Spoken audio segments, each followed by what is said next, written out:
Et bienvenue au nouvel épisode du Saint Show. On va débriefer donc ce qui s'est passé la semaine dernière. Donc le main event Jamal Hill contre Thiago Santos.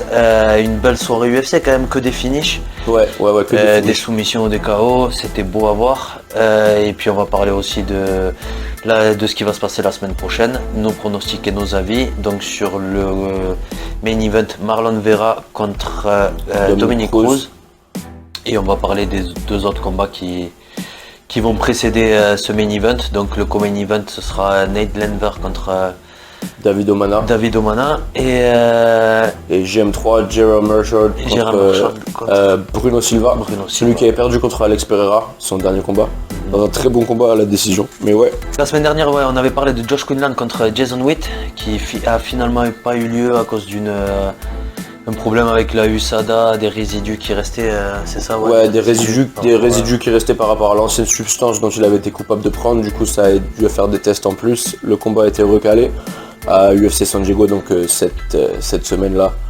Dans la prélim, je crois que c'est le deuxième combat. Donc, donc n'hésitez pas, je vous mets la vidéo de la semaine dernière dont on avait parlé. Donc ça bouge pas, on reste sur le KO au premier round pour Josh Quinlan. Si vous voulez voir plus d'avis, je vous mets la vidéo en suggestion à la fin de cette vidéo. Ouais, combat à ne pas manquer, donc Ouais, Josh Quinlan, futur prospect. Et puis on a eu aussi la finale de TUF, donc on avait parlé du frère Ousmane contre Zach Poba, qui a finalement gagné. Moi je le voyais perdant. Et t'avais raison, au final il l'a KO. Ouais. Après c'était pas ouf. Pas non plus un display de technique exceptionnel, tu vois. Mais ça a marché. On avait parlé aussi de Vicente Luque contre Geoff Neal. Combat de fou, franchement c'était incroyable. Vicente Luque, Geoff Neal impressionnant. C'est ça, je crois qu'on a sous-estimé Geoff Neal au final. Peut-être surestimé Vicente Luque, mais... Et le truc c'est que Vicente Luque a battu des mecs comme Michael Chiesa, il a battu des mecs comme Tyron Woodley, tu vois ce que je veux dire, il a battu des mecs comme Mike Perry, enfin il en a battu des noms quand même, tu vois. Et du coup moi j'y croyais, même s'il avait une mauvaise performance contre Belal, moi j'y croyais à Luque contre Geoff Neal, j'ai cru qu'il allait gagner, tu vois. Ouais, carrément. ça m'a surpris, mais en tout cas c'est peut-être un mélange des deux, Luque qui régresse un peu et Geoff Neal qui cartonne. Donc bien joué, franchement c'était impressionnant. Ouais, beau combat, beau statement pour Geoff Neal. Et puis le main event, Jamal Hill contre Thiago Santos. Ouais. Donc on s'était pas trompé là-dessus. Jamal Hill qui a pris le dessus, mais c'était chaud quand même. C'était chaud.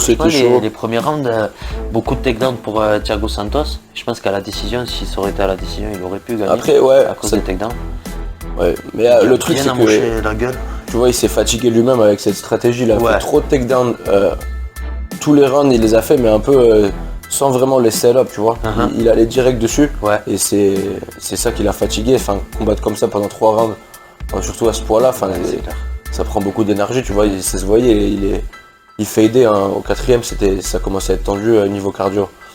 Donc Jamal Hill qui a été composé, qui savait quoi faire au bon moment, qui n'a jamais arrêté d'avancer, même quand il se faisait takedown, il essayait à tout prix de revenir au-dessus. Donc franchement bien joué pour lui. Un mec qui fait flipper à 205, moi j'aimerais bien le voir contre Magomed Ankalaev ou Anthony Smith, un des deux. Ouais, ça va. Ankalaev je le vois, Anthony Smith il s'est cassé là. Ouais, avant qu'il revienne, Jamal il aura déjà d'autres combats. Il sera sûrement plus haut dans le classement s'il continue. Ou Jamal Hill, Volkanos Demir, pourquoi pas. Ouais, ça va dépendre. On a Volkanos Demir contre Ankalaev justement qui est prévu déjà. Non, je crois que c'était Ozdemir contre Nikita Krylov. C'est Nikita. C'est ça, ouais. Ok. Ouais. Donc à suivre, mais Jamal Hill qui est là pour faire mal. Ouais, dans l'ensemble. Une seule défaite contre Paul Craig. Ouais, une seule défaite contre Paul Craig. Qui s'est cassé le bras, à suivre. Mais moi je suis chaud sur Jamal Hill pour la suite. D'ailleurs, l'arbitre qui avait pas vu la tape et qui s'est fait casser le bras, il était hier à l'événement OGT avec au combat d'Adam. Ah ouais. Et il a fait la même erreur. En fait, il y a une fille qui s'était fait prendre dans une armbar, elle a tapé et il l'a pas vu. Ouais. Mais sauf que l'autre elle a laissé tomber et le combat il s'est arrêté et il a dit hey, pourquoi vous arrêtez? Et la meuf qui s'est fait armbar elle a dit non, j'ai tapé. Du coup il n'y a pas eu de problème, mais ouais le même arbitre qui fait la même erreur, franchement ouais c'était chaud. Ok, donc je crois qu'on a tout dit pour cet UFC de la semaine dernière. Ouais, on passe à événement. Ouais. Du coup, on passe au premier combat des 3 combats dont on va parler. Donc, Gerald Meerschaert contre Bruno Silva. Ouais. Je suis avec Bruno Silva. Ouais. Sa seule défaite à l'UFC, c'est contre Alex Pereira. Et il s'était bien défendu. Plus, ouais, il s'est vraiment bien défendu. C'était un beau combat. Je veux dire, il a tenu plus que Sean Strickland. Je pense que Bruno Silva, c'est un futur gros nom. Ouais. Et ouais, moi sans plus attendre, je donne mon verdict. Je vois un KO au 2e round pour Bruno Silva. Je sais pas ce que. Ouais, je suis d'accord. Je pense que GM3, Gerald Meerschaert, il est vraiment bon.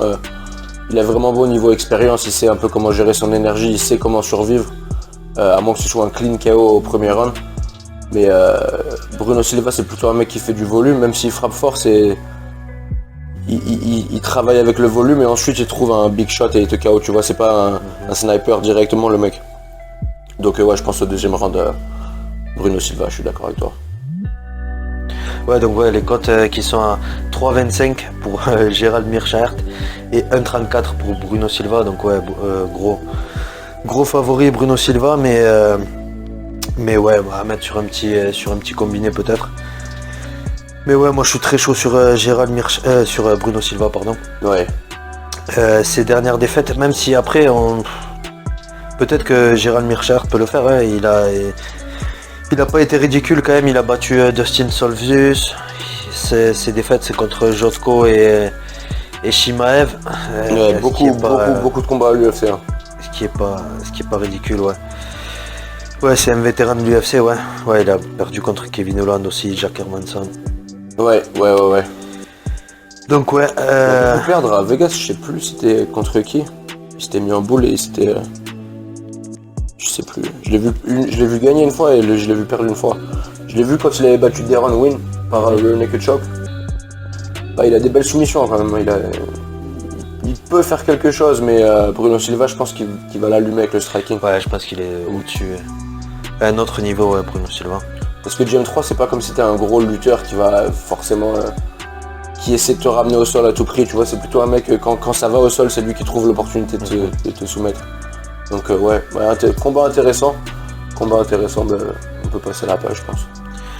Ouais, donc prochain combat, Nate Landwehr contre David Onama. Nate Landwehr donc, qui est underdog à 2,75 et David Onama qui est favori 1,45. Moi pareil, là je suis les bookmakers, je suis avec David Onama, je pense qu'il peut le KO. Nate Landwehr, on l'a vu, il veut faire le show, j'ai l'impression. Ouais, tout le temps. Et je vois un scénario un peu comme son combat contre Julian Erosa. Ouais. Un truc qui va vouloir rester debout, où ça va commencer très vite et ça va s'envoyer des grosses patates très vite.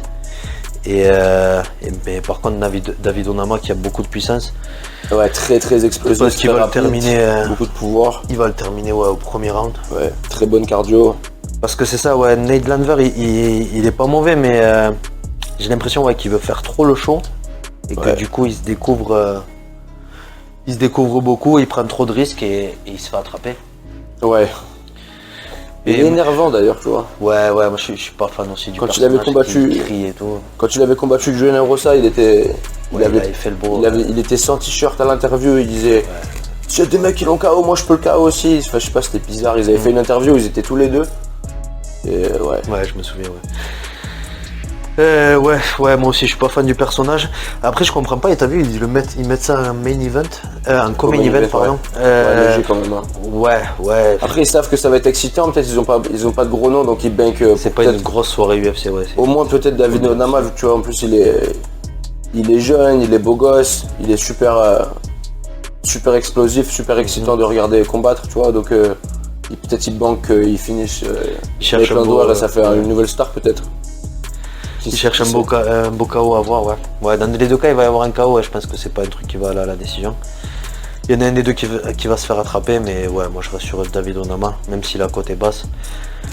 Ouais, je suis quasiment convaincu qu'il va gagner. Ouais, moi aussi, quelque chose à le voir au premier et au deuxième round. Sur ce combat. Mais ouais, plus technique, plus puissant. Ouais, c'est ça. Ouais, juste puissant, technique, franchement, il travaille en volume, il peut lutter, il a des bonnes soumissions. Son dernier combat, il avait gagné c'était le 9 juillet, je crois. Je pense que c'était le même jour de. Ouais, le 9 juillet, il avait fait un arm triangle au deuxième round, il me semble. Ouais, à Garrett Armfield. Ouais, donc avant ça, il avait KO Gabriel Benitez. Exactement, ouais.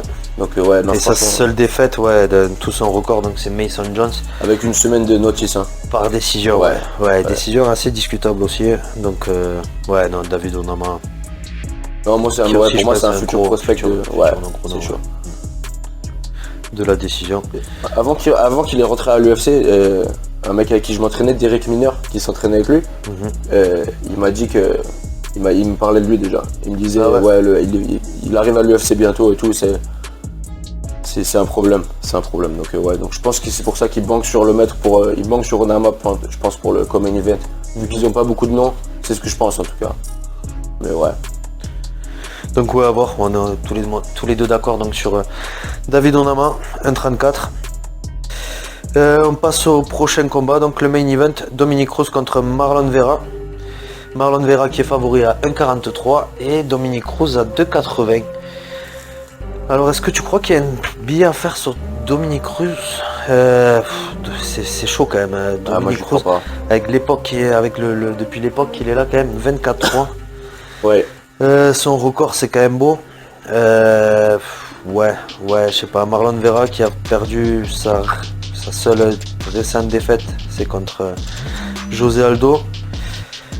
Ouais, moi je le vois gagner aussi, mais pourquoi pas quand même, c'est chaud Dominick Cruz. Dominick Cruz, il risque. Je vois Dominick Cruz perdre la décision. Je pense qu'il est vraiment expérimenté, tu vois, il a beaucoup d'expérience dans les 5-round fights. Ouais. Les seuls combats qu'il a perdus dans sa vie, c'était que pour la ceinture. Il n'a jamais perdu de combat qui n'était pas pour la ceinture. Ah ouais. Ce qui est quand même une stat super impressionnante quoi, quand tu regardes, surtout au niveau où il l'a fait, à 135 quoi. Ouais, franchement impressionnant. Mais je pense que c'est juste le temps de Chito, tu vois. Chito, il est agressif. Il va pas le respecter, il s'en fout de son histoire. Ça va mal parler, ça va mettre des claques, ça va tricher un peu, tu vois ce que je veux dire. Ouais. Et je le vois gagner une décision comme ça, juste en le voulant un peu plus, quoi. Et si on regarde quand même les stats de Chito, il a tendance à prendre beaucoup de coups. Ouais, c'est vrai. Et à se faire toucher plus que ce qu'il touche. Et à finir par KO, donc avoir beaucoup de confiance en sa puissance. Ouais, et il fait beaucoup de dégâts même s'il KO pas aussi. Au final, ouais, si on se penche sur ses stats, est-ce qu'il va réussir, si ça va en 5 rounds et si ça va à la décision, donc s'il n'arrive pas à coucher Dominick Cruz, est-ce qu'il va vraiment réussir à le gagner à la décision? Tu vois, là je viens d'avoir ce doute. Du coup, je me dis, ouais, si Chito gagne, ce sera plutôt au KO, tu vois, je me dis. Et si ça va à la décision, je mets le billet sur Dominick. Donc ouais, je suis d'accord avec toi sur c'est le moment de Chito. Ouais, c'est ça. Je vois le KO. Je vois le KO de Chito Vera. 3e ou 4e round. KO surprenant, inattendu.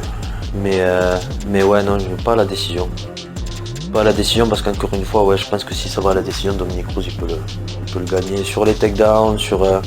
Tu crois qu'il joue sur la précision de frappe, ouais, au final sur l'équilibre du combat, sur le combat en toute en MMA quoi, en gros. Ouais, je pense que Dominick Cruz peut le gagner à la décision. Mais je reste sur Chito Vera par KO. Moi je prends Chito Vera par décision. Juste parce que après j'ai deux décisions en tête que j'ai vues contre Davy Grant et contre Rob Font. C'est peut-être pour ça que je pense comme ça. Mais je vois Dominick Cruz motivé, en bonne santé, qui tient. Je pense que ça va être un peu un scénario comme tu décris. Mais sauf que sauf que Chito il va mettre beaucoup de dégâts, même s'il va se faire toucher, même s'il va se faire takedown à droite à gauche, il va mettre beaucoup de dégâts un peu comme il a fait contre Rob Font en fait. Parce que Rob Font il le touchait vraiment bien. Ouais, c'est ça. Niveau technique, en anglaise, il le touchait plus que Chito le touchait. Mais c'est juste que Chito il faisait les dégâts quoi. Il gagnait la bagarre et Rob Font il gagnait le sport. C'est un peu ça, tu vois. Et mais après, tu vois, il n'y avait pas de doute qu'il avait gagné, même si tu voyais qu'il se faisait toucher plus. Tu voyais à la fin du combat, tu pouvais pas le donner à Rob Font, tu vois ce que je veux dire. C'est clair. Et ouais, c'était flippant quoi. C'était flippant donc. Franchement, pas une carte de ouf. Hein. J'ai hâte du pay-per-view d'après avec Kamaru Usman contre Leon Edwards. Ouais, là ça j'ai vraiment hâte. Il y a Merab contre Aldo. Ouais, donc on fera sûrement un show plus détaillé avec plus de combats pour cette grosse carte, bien sûr. Mais ouais, sinon après niveau pour cette semaine c'est un peu léger, mais ouais, il y aura des beaux combats. Ouais, donc ce sera tout pour cette semaine. Donc n'hésitez pas à voir notre ancienne vidéo si vous voulez voir pour le combat aussi de Josh Quinlan contre Jason Witt. Et voilà, on se revoit la semaine prochaine. N'hésitez pas à liker, à vous abonner, activer la cloche bleue. Et à la semaine prochaine, portez-vous bien.